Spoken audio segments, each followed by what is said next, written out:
Helo bawb, Naomi Jones dwi'n bennaeth treftadaeth ddiwylliannol Awdurdod Parc Cenedlaethol Eryri.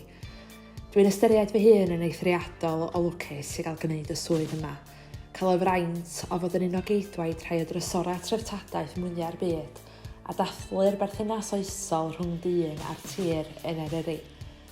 Un o'n mreintiau mwyaf yn y swydd arbennig yma ydy cael gofalu am yr ysgwrn cartra Hedd Wyn ar gyrion Trawsfynydd. Roes i yma am y tro cyntaf yn 2011 a chael fy nghyfareddu o'r eiliad cyntaf. Roedd meddwl am ddewis fy hoff grair i'w rhannu efo chi heddiw yn eitha anodd. Ella bysa'r rhywun yn disgwyl i mi ddewis y gadair ddu neu un o gadeiriau barddol gwych Hedd Wyn. Maen nhw'n sicr yn greiriau rhyfeddol, ond i mi mae hyd stori'r ysgwrn yn rhai o archifau personol y teulu a'r hen lyfr Hant, llythyr ac cydymdeimlad 1907. Llythyr Mary o Fadryn ac ysgrif Lucy Margaret Jones am ei phrofiad o weld y gadair ddu yn dod i'r traws am y tro cyntaf ym mis Medi 1907.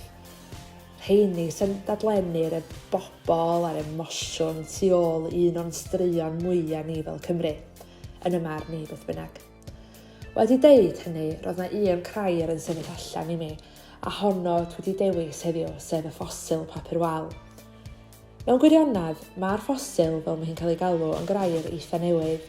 Tan Dolig 2015, roedd y ffosil yma'n rhan o strwythur papur wal cegin yr ysgwrn. Ia strwythur, oherwydd roedd yna 60 o hynna o bapur wal yn swatio'n dyn yn ei gilydd, y cwbl wedi ei gosod yn naill ar ben y llall dros gyfnod o bron i ganrif.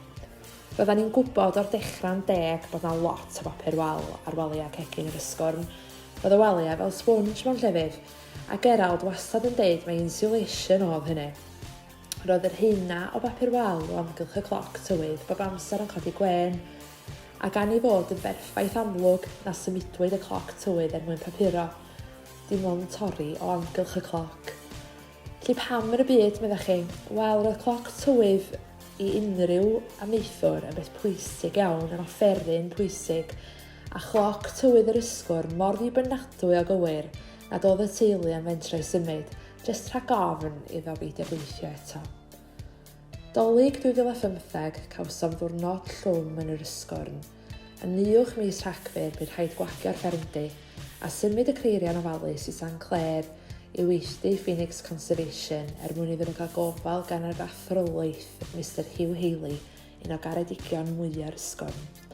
Llwyddodd Sian yn cynryol o'r prosiect ag Elgan y Pensaer i achub y papur wal o amgylch y cloc, gyda'r siap a'r hynna wedi cadw'n rhyfeddol, a bellach mae'r ffosil i weld yn ein arddangosfa yn y byd i llwyd.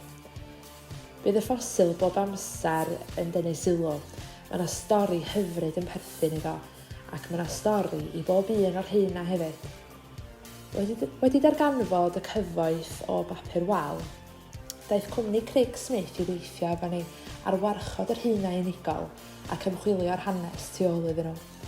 Bellach yn byd i llwyd, mae yna lyfr papur wal bendigedig sy'n gwarchod ac arddangos darnau o bob haen a'r rheini'n melys gybolfa o lew a ffatrwm godidog sy'n dangos ffasiynau diwedd y 14th ganrif ar 15 ac o leia hanner cyntaf yr 20th ganrif. Dwi wrth fy modd yn meddwl am Mary Evans, mam Hedd Wyn, yn mynd ati i ddewis y papurau hyfryd, a hynny'n gyson iawn, mae rhaid dweud. Mae'r llyfr a'r ffosil bob amser yn tanio dychymyg ein ymwelwyr, maen nhw'n bethau reit anarferol yn dydyn.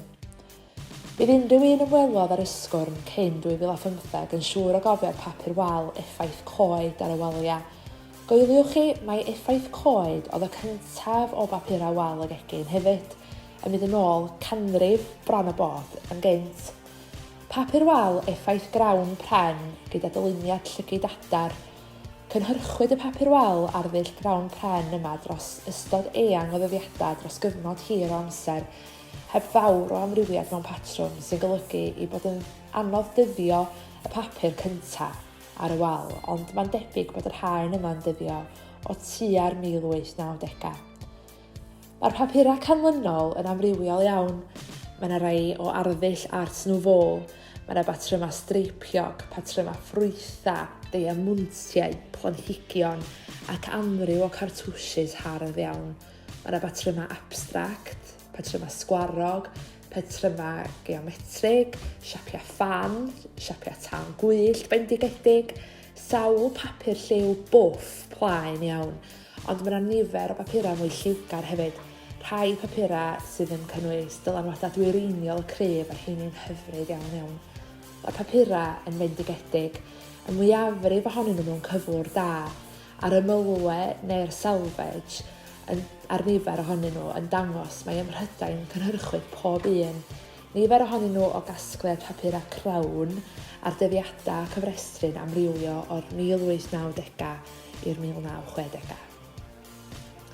Mae gan y rhan fwyaf o'r papurau fanylder blodeuog, felly pan ddaeth yn amser dewis haen i wasod yn ôl yn y gegin, roedd rhaid mynd am haen blodeuog anrhydedd i Mary Evans a'i hoffter o flodau.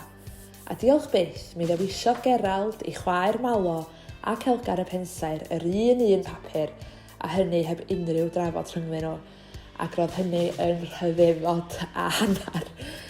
Mae'r ysgwrn yn le arbennig iawn yn un o gartrefi amlyca Cymru ac mae gwarchod y ffermdy fel cartra wedi bod yn flaenoriaeth ar hyd yr amser. Mae'r myrdd o bapurau wal yn rhan anatod ohono a dwi mor falch bod yr hynaf bregus yma wedi ei gwarchod a'i bod nhw yma i gyfleu rhan o hanes domestig a phersonol iawn y tŷ. Diolch yn fawr.